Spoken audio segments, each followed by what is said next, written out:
na História, com Carlos Bastos.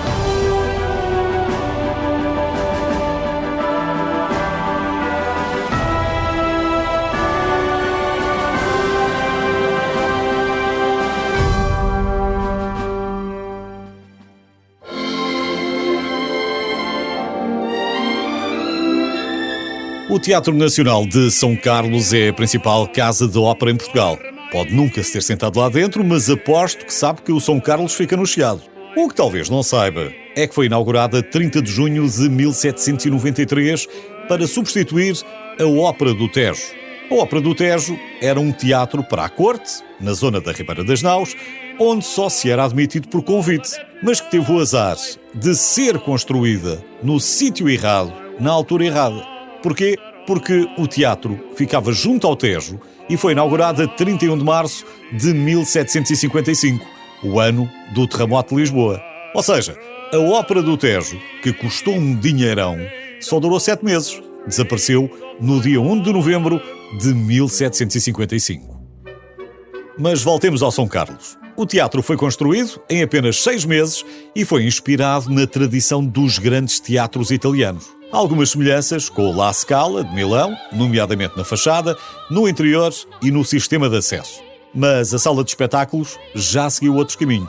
Convém também realçar que, ao contrário do que muitas vezes se diz e escreve, o São Carlos não tem qualquer relação direta com o Teatro São Carlos de Nápoles. O nosso é o nosso e ponto final. No entanto, antes da sua construção, em 1792, quando o São Carlos ainda não tinha sido papel, não foi nada fácil vender a ideia da construção deste tipo de teatro. É preciso ver o contexto e as preocupações da altura. Em Portugal, o príncipe Dom João tinha acabado de assumir a governação devido à deterioração do estado de saúde mental de Dona Maria I. E a Europa estava a braços com a Revolução Francesa. Nesse ano, Luís XVI foi preso e a República foi proclamada. Portanto, em 1792, havia muita gente contra a ideia e só foi possível chegar a um consenso justificando que as receitas do São Carlos iriam para uma obra de caridade, no caso, a Casa Pia, fundada 12 anos antes pelo intendente Pina Manique. Foi, aliás, este intendente da polícia e antigo homem de confiança do Marquês de Pombal quem conseguiu obter a permissão da coroa. Os financiadores foram os grandes negociantes de Lisboa, os mais importantes ligados ao negócio do tabaco, que tinham prosperado durante a época pombalina.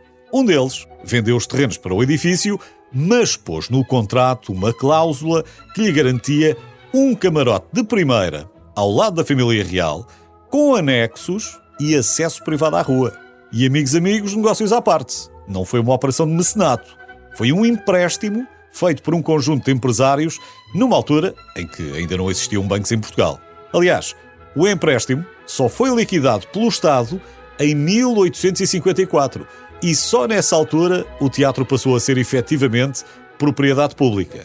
Ainda assim, o tal camarote só ficou propriedade do Estado em 1940. Obviamente que mais de 2 séculos de histórias não cabem em 3 minutos. Por isso, em jeito de conclusão, fica o convite para qualquer dia passar pela casa da Orquestra Sinfónica Portuguesa ou do Coro do São Carlos e, quem sabe, para se sentar na esplanada ou assistir a um espetáculo. Em condições normais, a temporada decorre sensivelmente de novembro a junho e no final de cada temporada há sempre o Festival ao Largo, onde durante o mês se realizam, por exemplo, espetáculos de ópera, teatro, música sinfónica ou bailado. Todos os espetáculos são gratuitos e são comentados para que todos os públicos percebam o que estão a ver e a ouvir. Tirando as restrições da pandemia, já não há mais desculpas para não ir. Pois não?